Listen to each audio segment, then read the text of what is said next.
Good evening and thank you for joining us for KREM 2 News at 11. I'm Cody Proctor. Mark has the night off. Let's get started. In 25 days, streets all over downtown Spokane will shut down to make room for Hoopfest, which has been canceled for the last 2 years.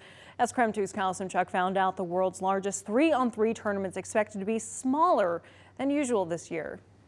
Hoopfest is used to hosting around 6,000 teams. The deadline to register is tomorrow, and as of right now, a little more than 3,200 teams have signed up. Hoopfest Executive Director Riley Stockton says it could take a few years to rebound to pre-pandemic levels. After a 2-year hiatus, Hoopfest is returning. We want to be a bright spot in this community. We want people to be proud that they live where Hoopfest is, and because we are very proud to be in downtown Spokane. Riley Stockton is Hoopfest's new executive director. He says this year there will be about 75 less courts because there's not as many teams registered. I think we will be back to that 6,000 team mark. It just might take a couple years. We will have enough people to make it feel full down here no matter what we end up with. Hoopfest was canceled 2 years in a row. The nonprofit took a hit financially. It was definitely tough. We're a nonprofit with 5-6 employees, and so it was tough. But our sponsors have been really great to us. Stockton says they lost some momentum. I think some people still have their reservations about large groups, which is fine. Hoopfest is still looking for more volunteers. Teams have until Tuesday at midnight to register. Stockton says there is a chance the deadline could be extended, but to play it safe, teams should sign up by then. I'm 100% confident that no matter what we end up with, we'll still be the largest 3-on-3 tournament in the world, and we'll continue to grow for the foreseeable future. One major change this year is the center court location. It'll be under the U.S. Pavilion. Stockton says there's no better setting in Spokane. I'm Kyle Simchuk, KREM 2 News. Kyle, thank you so much. Stargazers will be turning their attention to the night sky tonight in hopes of getting a glimpse of a rare event. NASA says there's a chance of seeing a new meteor shower named Tau Hercules. But here's the catch. No one actually knows for sure if this will be happening. NASA is actually even calling it an all-or-nothing event. The Earth will pass through the debris trails of a comet that started breaking up more than 25 years ago. This is a picture of it. If the fragments were ejected fast enough, we might see a meteor shower. If not, then it turns out you might have stayed up late for nothing, except catching our newscast. And switching to weather right now, we saw some sunshine this afternoon. The evening, a bit different for us. Jeremy, we got some of those, or got some heavy rainfall at one point. What's the rest of the week shaping up to be? Much drier, at least for the next few days. And as I stand out here on the south patio, on the South Hill, I look up and I can actually see stars. Have not seen any meteors just yet, but I also have lights blinding my face currently. So there's that. 51 degrees, it's not that bad. It's quite warm out here considering it's 11 o'clock at night. But there's our showers. This is actually that same cell that moved through Spokane. It's now dying down as it makes its way out toward Moses Lake. That continues to remain the case overnight, and tomorrow, dry. Much drier across the region tomorrow and Wednesday. Tomorrow it's a mix of clouds and sun. Wednesday, hang on just one second. We're going to watch temperatures climb tomorrow. We will be up near 70 by noon, and it's that mix of clouds and sun taking us through the day. But by the afternoon, we top out near 70. We're going to call it mostly cloudy, but you will see a little bit of sunshine. And then here you go. Wednesday, mostly sunny. And the warmest day we've seen thus far. The next 3 days are going to be the nicest days we've seen in 2022. In fact, they'll be the nicest days we've seen since all the way back in early October of last year. Jeremy, thank you so much. Riverfront Park's big Red Wagon's getting a facelift. The wagon is getting a fresh coat of paint, and here's a fun fact. It'll be the first time since it was built more than 30 years ago. Wild to think about. Starting tomorrow, the Red Wagon will be fenced off so crews can make some minor metal repairs and then prime and paint the beloved interactive sculpture. Sherwin-Williams donated the paint for this project. The work should take about 3 weeks. Checking in with Nightbeat, a quick look at the day's top stories. Over the weekend, a Cougar Attack in Stevens County put a girl in a coma with serious injuries. She was airlifted to Sacred Heart for treatment. Today, she has woken up from her coma and claims she remembers everything from the attack. We don't want to panic people. We want them to know that, yeah, chances are good this will never happen to most people. 9-year-old Lily is currently in the intensive care unit at Sacred Heart. While she's awake and stable, her uncle says she still has a lot of recovery ahead. According to the Washington Department of Fish and Wildlife, Lily was playing at a kids camp in the area when she was attacked.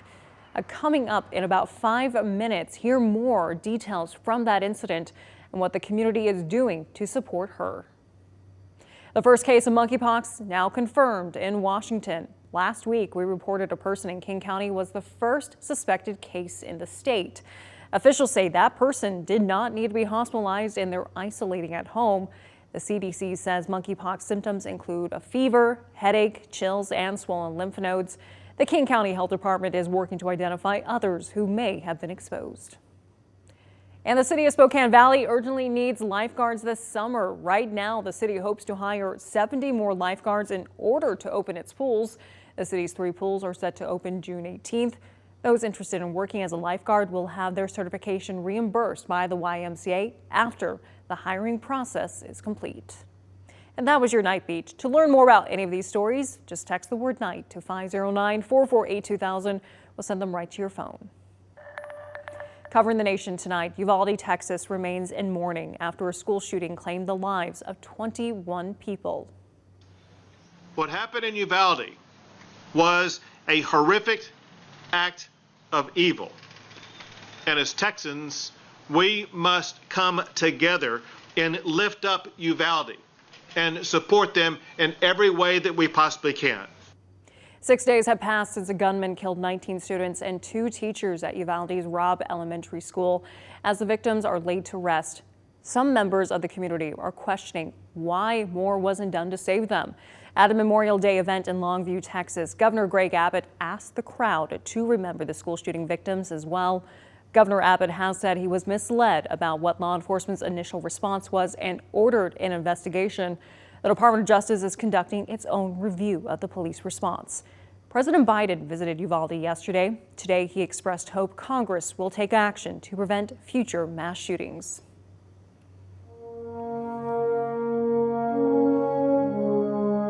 It's Memorial Day, and today the nation took a pause to remember over 1.3 million Americans who made the ultimate sacrifice in defense of our freedom and democracy. Around the country, Memorial Day events were held to honor fallen service members. Earlier today, President Biden presided over a solemn ceremony at the Tomb of the Unknown Soldier as America honored the men and women who died while serving in the U.S. military. Freedom has never been free. Democracy has always required champions. Today we remember and we reaffirm freedom is worth the sacrifice. Democracy is not perfect. It's never been good, perfect. But it's worth fighting for. If necessary, worth dying for. During his remarks, the president thanked veterans and Gold Star families for their service and sacrifice to the country. He said the nation will never be able to repay them for their dedication, but will never stop trying. Meanwhile, ceremonies were also held here in the Inland Northwest to honor fallen veterans. Today, 3rd annual Heroes Breakfast took place at Riverside's Memorial Park. Fairmount Memorial Association put together the event, honoring the Inland Northwest service members who lost their lives fighting for their country. The idea of remembering is extremely important. And if people forget about cemeteries and forget about coming out here, then the lives of the people that are here will be forgotten. The breakfast was free for veterans. The rest of the money raised benefits Second Harvest Food Bank. And all day long, we have been honoring veterans and service members. Today is dedicated to the military personnel who died while serving in the armed forces. And we're asking you to send in your photos of family or of friends that have served and have now passed away. You can do so by sending your photo to us at this number, 509-448-2000. And don't go to bed just yet. After the break, we're sharing more about the girl attacked by a cougar over the weekend in Stevens County. And in honor of Memorial Day, we're also bringing you some facts. On Memorial Day, some people wear a red poppy in remembrance of those who died in war. The tradition began with the World War I poem in Flanders Fields by John McCrae. What are you recommending for muscle pain? Based on clinical data, I recommend Salonpas. Agreed. My patients like these patches because they work up to 12 hours, even on moderate pain. Salonpas, it's good medicine. Click It RV, your RV superstore, must liquidate millions of dollars of inventory immediately, which means all RVs discounted up to 30% off and up to $4,000 overbooked for your trade. Of course, there's our 0 down, no payments for 90 days, and low interest rates. But you just want to hear about the bottom line prices. MSRPs clearly posted and liquidation discounts up to 30% off. But it's for a limited time at Click It RV, your Northside RV superstore, 1 mile past the Y on Newport Highway. Entresto is the #1 heart failure brand prescribed by cardiologists and has helped over 1 million people. It was proven superior at helping people stay alive and out of the hospital. Don't take Entresto if pregnant. It can cause harm or death to an unborn baby. Don't take Entresto with an ACE inhibitor or aliskiren, or if you've had angioedema with an ACE or ARB. The most serious side effects are angioedema, low blood pressure, kidney problems, or high blood potassium. Ask your doctor about Entresto.